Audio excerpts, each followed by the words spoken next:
তো ইতালি বিশ্ব প্রত্যাশী বক্তব্যকে সহযোগিতাগণ আশা করি আল্লাহ তাআলার অশেষ রহমতে আপনারা সবাই ভালো আছেন। প্রিয় বন্ধুরা, কয়েকটি কথা বলবো, আশা করি সবাই মনোযোগ সহকারে শুনবেন। প্রথমত কথা হচ্ছে, আমরা প্রত্যেকেই মানুষ হিসেবে আমাদের প্রত্যেকেরই নিজস্ব কিছু চিন্তা চেতনা আছে। আমরা প্রত্যেকেই নিজস্ব চিন্তা চেতনায় চলার চেষ্টা করি সবসময়। তো কথাটা এই জন্যই বললাম যে আমি মানুষ হিসেবে যেহেতু আমার নিজস্ব কিছু চিন্তা চেতনা আছে, কোনটা ভালো কোনটা খারাপ সেটা বোঝার ক্ষমতা আমার আছে, তাহলে আমি কেন অন্যের চিন্তা চেতনায় ধাবিত হবো? ঠিক না? এখন বিষয় হচ্ছে, আমাদের বক্তব্যের যে বিষয়টা সেটা হচ্ছে, আমরা কিন্তু প্রত্যেকেই চাই আমরা এই সমস্যা থেকে বেরিয়ে আসার জন্য, সমাধান করার জন্য, এই ভোগান্তি থেকে বেরিয়ে আসার জন্য।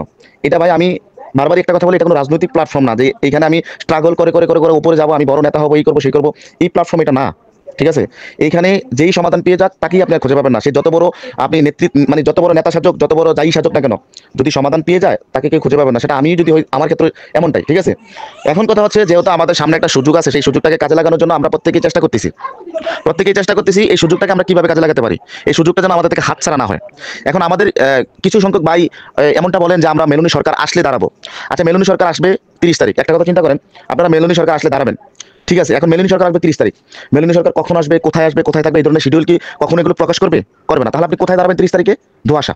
ঠিক আছে? 30 তারিখে অফিস আদালত মন্ত্রণালয় সবকিছু বন্ধ। কোথায় দাঁড়াবেন? ধোঁয়াশা। আচ্ছা, ধরলাম 31 তারিখে দাঁড়াবেন। 31 তারিখে কোথায় দাঁড়াবেন? আপনি কি জানেন প্রধান উপদেষ্টার সাথে মেলুনি কোথায় বৈঠক হবে? সেটাও জানেন না। তো কোথায় দাঁড়াবেন? সেটাও ধোঁয়াশা। এখন আমাদের সম্ভাবনাকে কাজে লাগাতে হলে কি আমরা ধোঁয়াশার মধ্যে থেকে একটা সিদ্ধান্ত নিয়ে বসে থাকবো, নাকি এর আগে আমরা চেষ্টা করবো আমাদের এই জিনিসটা যেন 100% আমরা কাজে লাগাতে পারি? সেই চেষ্টাটা আমাদের করতে হবে না? অবশ্যই করতে হবে। এখন যদি আমার ভিতরে এই চিন্তা চেতনা থাকে যে মেলুনি সরকার, ইনু সরকার ভিতরে মিটিং করবে, আমরা বাইরে সবাই টেস্ট নিয়ে দাঁড়িয়ে থাকবো, আমাদের নিয়ে ভিতরে আলোচনা হবে, এটা কেমন ধরনের চিন্তাধারা থেকে আমরা এই জিনিসটা বলতে পারি বলেন? বলেন আপনারা। আমরা কি এই জিনিসটুকু বুঝি না? আমি আরেকটা ইয়ে তো বলছি যে একটা সরকার প্রধানের সাথে আরেকটা সরকার প্রধান যখন বৈঠকে বসে যায়, তখন বাহির থেকে কোনো নিউজ ওই বৈঠকে ঢোকার কোনো সিস্টেম আছে? নাই। আবার সে হচ্ছে একটা ইউরোপীয় ইউনিয়ন দেশের একটা প্রধানমন্ত্রী, তাকে কেমন রেসপেক্ট, কেমন সম্মান দিবে আমার সরকার, সেটাও তো বোঝা উচিত আমাদের। ঠিক আছে? এখন যাই হোক, যারা দাঁড়াতে চাচ্ছেন তারাও তো ভুক্তভোগী, তারাও চাচ্ছে হয়তো বা ওইভাবে সমস্যাটা সমাধান করা যায়। তবে ভাই, আমাদের বোঝার অনেকের ঘাটতি থাকতে পারে। আমি যে দুনিয়ার সব বুঝি তেমনটা না, অথবা আপনাকে যে দাবি তো করছে 30 তারিখ 31 তারিখের দিকে, সেও যে দুনিয়ার সব বুঝে তেমনটা না। ঠিক আছে? কথা হচ্ছে, আপনি চিন্তাধারা করবেন কোনটা করলে আমাদের ভালো হবে, কোনটা করলে আমাদের ক্ষতি হবে।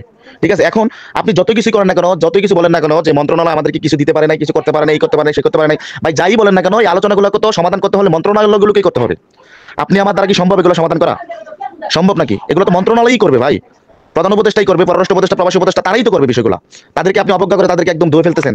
আপনি কি এই জিনিসটা বোঝেন? এই সমাধান হতে হলে ওনাদেরই আপনার অগ্রণী ভূমিকা লাগবে এই ইয়াটা সমাধান করতে হলে। ঠিক আছে? তো যাই হোক, এখন কথা হচ্ছে, আমরা সবাই চাই যে আমরা 3-4 দিন আগে একটা কর্মসূচি করি। হলে কি আমরা চাই আমাদের প্রধান উপদেষ্টার কাছে আমাদের এই বিষয়গুলো উত্থাপন করা, উনি যেন একটা আলোচনা করে মেলুনি সরকারের সাথে। আমরা যদি ওইখানে আমাদের ইয়াটা পৌঁছাইতে পারি, বিষয়টা পৌঁছাইতে পারি, তাহলেই তো আমাদের মানে মোটামুটি একটা প্রশান্তি যে আমরা ওইখানে পৌঁছাইতে পারছি, এখন উনি একটা আলোচনা করবে। ঠিক না? এখন আপনি নিউজের কাছে পৌঁছাইলেন না, আপনি 31 তারিখ দাঁড়াই থাকলেন, বাইসেস মনে করেন আপনি দাঁড়াইতে পারলেন না, অথবা দাঁড়াইলেন কিন্তু খবরটা ভিতরে পৌঁছাইলো না, তো আপনি সুযোগটা হাতছাড়া করলেন না? আপনি কি এই সুযোগটাকে কাজে লাগাতে পারবেন? আপনি 26 তারিখ অথবা 27 তারিখ আমরা যাই দাঁড়ালাম, 26 তারিখে যদি দাঁড়াই আমরা, আমার সুযোগ দিয়ে কাজে না লাগে আমি 27 তারিখ পাবো, 27 তারিখে না লাগলে আমি 28 তারিখে পাবো। 31 তারিখে দাঁড়াইলে আপনি কয় তারিখ পাবেন? 31 তারিখে তো চলে যাবো মেলুনি সরকার। তখন আপনি কি করবেন? এগুলো হচ্ছে আমাদের ইগো, আমাদের হিংসাত্মক মনোভাব ভাই। লজিক্যালি যেটা, সেটা আমাদেরকে করতে হবে। সবাই লজিক্যালি চিন্তা ভাবনা করতে হবে ভাই। সবাইকে বলি যে একটু লজিক দিয়ে চিন্তা করেন, বিষয়টা কি করলে উচিত, কি করলে আমাদের আসলে সফলতাটা নাও আসতে পারে। আমরা যেটা করতেছি সেটা তো সফলতা আসবে সেটারও নিশ্চয়তা নাই, তবে চিন্তা করতে হবে কোনটার মধ্যে সফলতা আসার সম্ভাবনাটা বেশি। ঠিক আছে? আলোচনা তো ভাই বৈঠক হতে হবে। আপনি কি রাস্তায় আলোচনা করতে পারবেন এই বিষয়টা নিয়ে? রাস্তায় করতে পারবেন না। যাই হোক, এখন আমাদের কথা হচ্ছে, আমরা সবাই চাচ্ছি মোটামুটি মেলুনি আসার আগেই আমরা কোথাও দাঁড়াতে। সেটা হচ্ছে আমাদের সেফ জোন হচ্ছে প্রবাসী কল্যাণ মন্ত্রণালয়। যে মন্ত্রণালয়টা আমাদের প্রবাসীদের জন্য তৈরি করা হয়েছে, আমাদের প্রবাসীদের সুযোগ সুবিধার জন্য তৈরি করা হয়েছে, আমাদের প্রবাসীদের সবকিছু দেখার জন্য এই মন্ত্রণালয় তৈরি হয়েছে। এখানে এসির বাতাস খাওয়ার জন্য এই মন্ত্রণালয় তৈরি হয় নাই। ঠিক আছে? সবার কাছে অনুরোধ থাকবে এটাই, নিজস্ব চিন্তা চেতনা দিয়ে চিন্তা করে দেখেন কি করা যায়। আমরা বলতেছি, আমরা মেলুনি আসার আগে আমরা কর্মসূচি করবো এই প্রবাসী কল্যাণের সামনে। প্রবাসী যে উপদেষ্টা আছে তাকে বলবো, আপনাদেরকে আমরা অনেকবারই বলছি, আপনারা আমাদেরকে কোনো কিছু করতে পারেন নাই, এইবার আপনারা আমাদেরকে প্রধান উপদেষ্টার কাছে নিয়ে যান, না হয় আমরা এখান থেকে নড়বো না। এইভাবেই আমরা বলবো। আমরা চেষ্টা করবো আমরা যেন প্রধান উপদেষ্টার কাছে যেতে পারি। ঠিক আছে ভাই? তো ভালো থাকবেন সবাই।